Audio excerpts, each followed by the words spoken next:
Film sun of सरदार जो कि 2012 में रिलीज़ हुई थी, जिसमें एक्शन और इमोशन विथ एक्शन का तड़का था with Punjabi style. Punjabi style में देसी एक्शन था और साथ में कॉमेडी पंचेस थे। तो इसका सीक्वल आने वाला है 25 जुलाई 2025 को। क्या वो मैजिक रिक्रिएट कर पाएगा जो कि 2012 में सन ऑफ सरदार ने क्रिएट किया था? क्या वो सेम सक्सेस, क्या वो हिट हो पाएंगी बॉक्स ऑफिस पर? जानेंगे हम इस वीडियो में। इस वीडियो में हम डिस्कस करेंगे 4 इम्पॉर्टेंट पैरामीटर्स, जिसमें हम कंसीडर करेंगे और कंपैरिजन करेंगे सन ऑफ सरदार और सन ऑफ सरदार 2 को, कि क्या वो सक्सेस 2025 में रिपीट कर सकते हैं क्या Ajay Devgan with son of Sardaar 2। तो आइए वीडियो शुरू करते हैं, वीडियो पूरा देखना। तो सबसे पहला जो फैक्टर है वो है स्टोरी लाइन।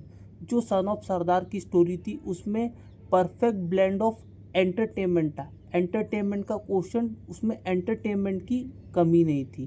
ठीक है, जो फैक्टर्स थे जैसे कि एक्शन हो गया, जैसे कि कॉमेडी हो गई और जैसे कि प्रेजेंटेशन हो गया, ठीक है, जिसमें पंजाबी देसी स्टाइल था। पूरा जो बैकड्रॉप था स्टोरी का, भले ही रिवेंज की स्टोरी थी कि संजय दत्त और अजय देवगन के बीच में जो दुश्मनी रहती है, जो उनकी फैमिलीज़ में आपस में जो दुश्मनी रहती है, वो किस तरीके से स्क्रीन पे दिखाए गए थे।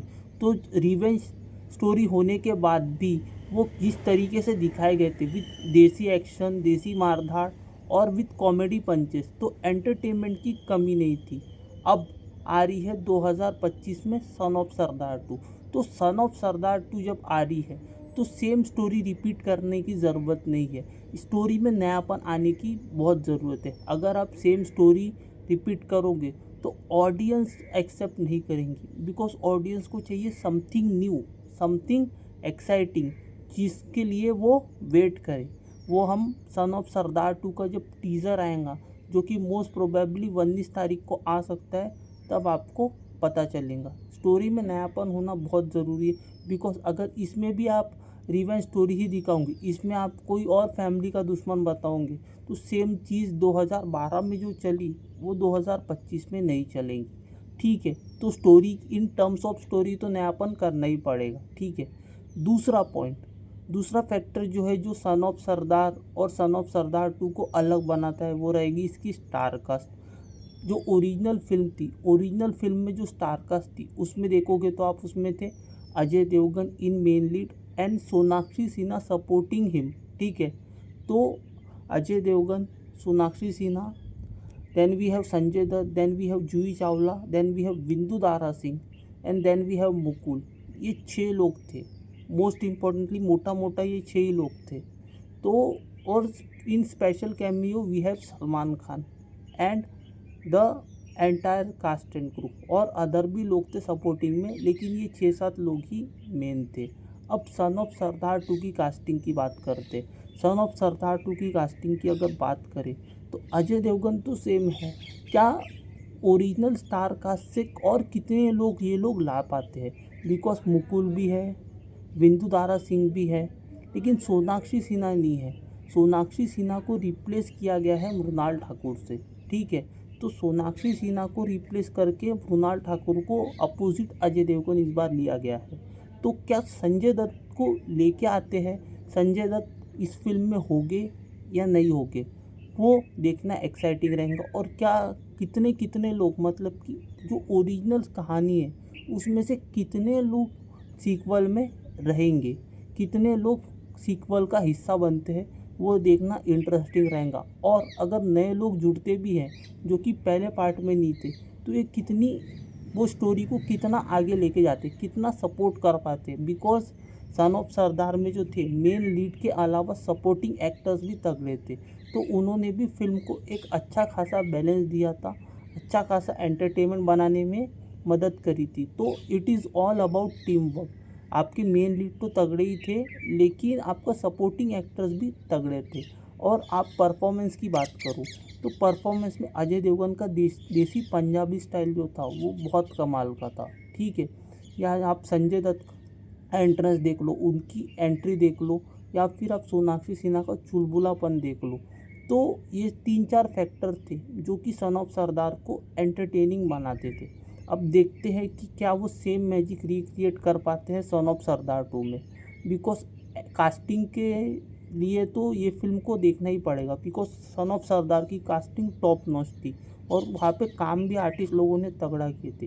अब सन ऑफ सरदार 2 में जो भी होंगे उनका परफॉर्मेंस कैसा आता है, वो क्या वही सपोर्टिंग रोल, वही दमदार रोल कर पाते हैं, बिकॉज मेन लीड को सपोर्टिंग एक्टर्स की ज़रूरत होती है, तभी एक फिल्म एंटरटेनिंग बनती है। वो टीम वर्क, जैसे मैंने बताया, टीम वर्क का काम है। जब आपके मेन लीड सपोर्टिंग एक्टर्स को अच्छे से काम करते तो वो फिल्म भी अच्छे से निकल के आती है, उभर के आती है। तो सन ऑफ सरदार 2 को भी वही करना पड़ेगा, तभी जाके वो बॉक्स ऑफिस पर सेम सक्सेस रिपीट कर सकती है। ठीक है, और अब बात करते हैं तीसरे फैक्टर की।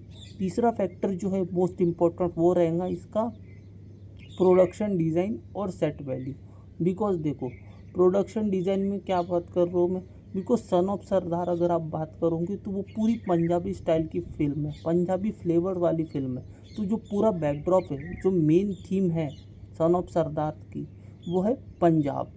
तो पंजाब को जिस तरीके से इंडिया में रिक्रिएट किया गया था विद सेट्स, जो सेट्स डिज़ाइन किए थे, स्पेशली जो पंजाब रिक्रिएट किए थे सन ऑफ सरदार में, वो कमाल का था। एक बड़ी हवेली थी और उसके आसपास में ही पूरा पंजाब का बैकड्रॉप क्रिएट किए थे, तो वो देखने में मज़ा आ रहा था, वो देखने में रियल लग रहा था। तो उस हिसाब से जब आपकी स्टोरी ही पंजाब की है, तो सन ऑफ सरदार 2 जिसकी शूटिंग बाहर हुई है, इंडिया में नहीं हुई है, सन ऑफ सरदार की शूटिंग इंडिया में हुई थी और सेट डिज़ाइन भी उनके पंजाबी स्टाइल के हिसाब से ही उन्होंने क्रिएट करे थे।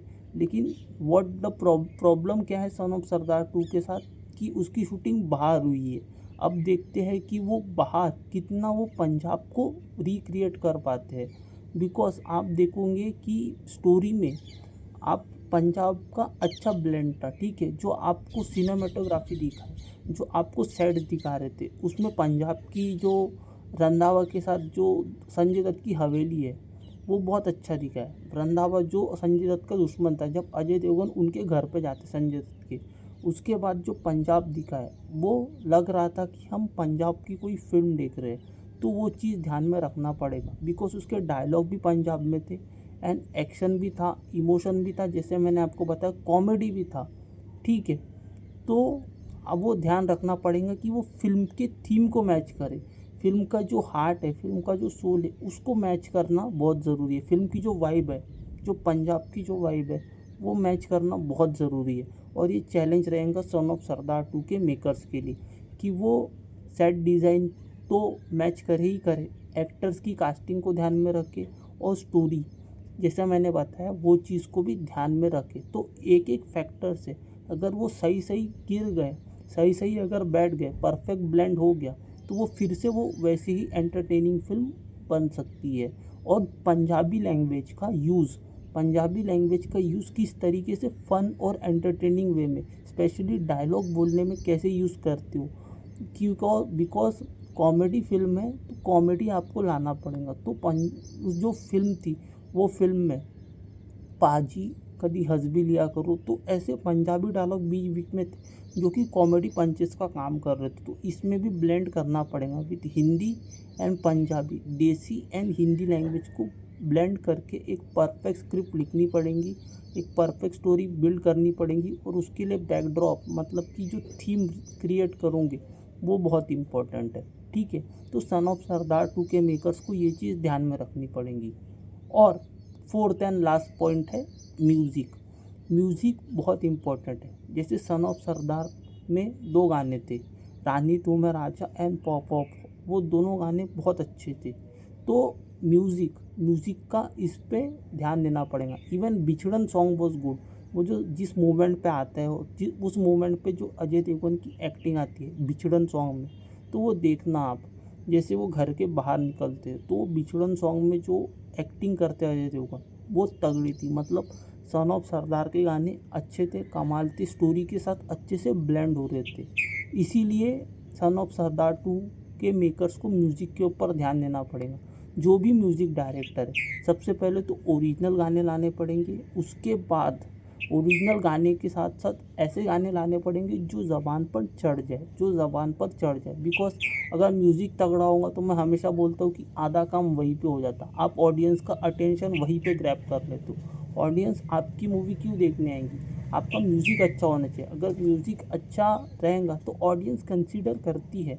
म्यूज़िक एंड ट्रेलर, म्यूज़िक तो एक यूएसपी होती है आपकी फ़िल्म बेचने के लिए, तो म्यूज़िक तगड़ा होना चाहिए। अगर ट्रेलर अच्छा निकल गया और म्यूज़िक ने अच्छा सपोर्ट दे दिया तो डेफिनेटली जो बॉक्स ऑफिस के नंबर आएगा डे 1 में तो आपको कलेक्शन मिलेगा ही मिलेगा। फिर आप क्लैश कर रहे हो परम सुंदरी के साथ, तो आपको म्यूज़िक के लेवल पे और ट्रेवल के लेवल पे दमदार होना पड़ेगा। म्यूज़िक अच्छा होना पड़ेगा और ट्रेलर भी अच्छा होना पड़ेगा। अगर म्यूज़िक ने ट्रेलर को सपोर्ट कर दिया तो डेफिनेटली ओपनिंग तो मिलेंगी, फिर बाद में वर्ड ऑफ माउथ डिसाइड करेगा कि फ़िल्म आपने कितनी एंटरटेनिंग और कितनी दमदार बनाए है। ठीक है, तो ये कुछ फैक्टर है। ठीक है, production value, story, casting and music.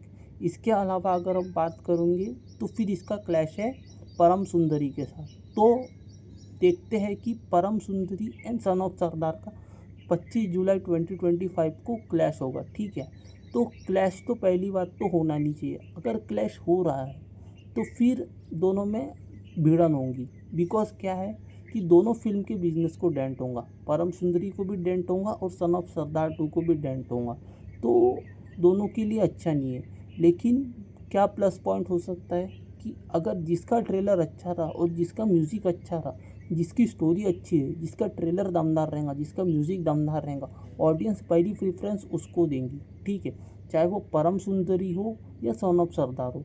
वो अगर आपको क्लैश जीतना है तो आपकी फ़िल्म अच्छी निकलने को ना, जब आपकी फ़िल्म अच्छी निकलेंगी, सामने वाले की पिक्चर से अगर आपकी फ़िल्म अच्छी निकलेंगी तो डेफिनेटली बॉक्स ऑफिस पर चलेंगी, तो डेफिनेटली उसको बॉक्स ऑफिस पर कोई नहीं रोक सकता। तो प्रेशर इज़ देयर, बिकॉज 2012 में जब दिवाली में सन ऑफ सरदार आई थी, उसके सामने भी जब तक है जान थी, जो कि YRF की फ़िल्म थी, यशराज की, मतलब कि जो यश चोपड़ा है उनकी आखिरी पिक्चर थी और वो दिवाली में रिलीज़ हुई थी और क्लैश हुई थी शाहरुख खान की जब तक है जान के साथ सन ऑफ सरदार दिवाली के टाइम पे।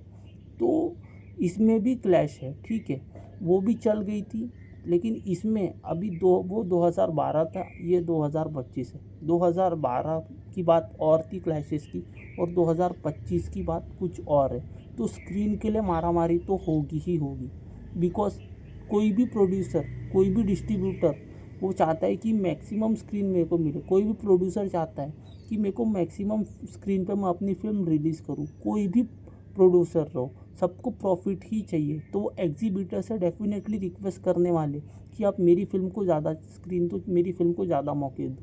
तो दोनों स्क्रीन्स डिवाइड होंगी, दोनों का बिजनेस डेंट होगा। लेकिन एट द एंड आप वर्ड ऑफ माउथ, मतलब कि आपने फ़िल्म कितनी तगड़ी बनाई है, फ़िल्म कितनी एंटरटेनिंग बनाई है, वो डिसाइड करेगा आपका फेट बॉक्स ऑफिस पर। इसीलिए मैं बोलता हूँ कि आने दो, क्लैश हो रहा है होने दो। अगर आपको आपकी फ़िल्म के ऊपर दम है, मतलब भरोसा है, आपको कॉन्फिडेंट हो अपनी फ़िल्म को लेके, तो डेफिनेटली क्लैश करो। आपने अच्छी फ़िल्म बनाई होगी तो ऑडियंस सपोर्ट करेंगी।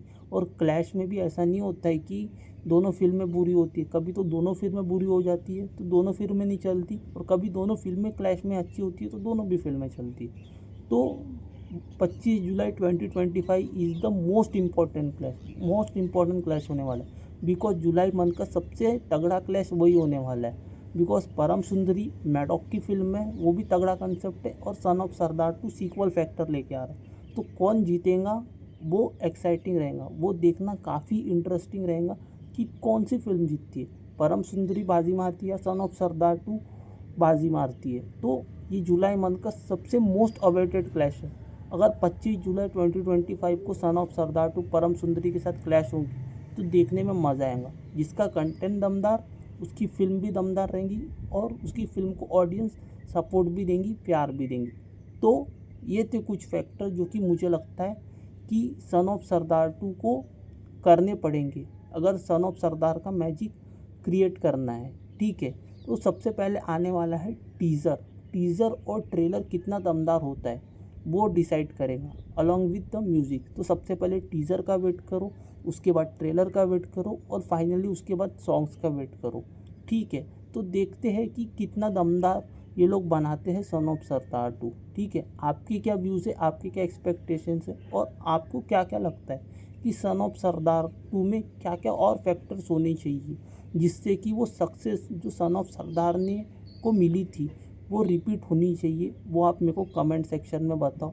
बाकी इस वीडियो के लिए इतना ही, मिलता हूँ आपसे अगले वीडियो में, तब तक के लिए good bye, God bless and have a great day all of you, take care.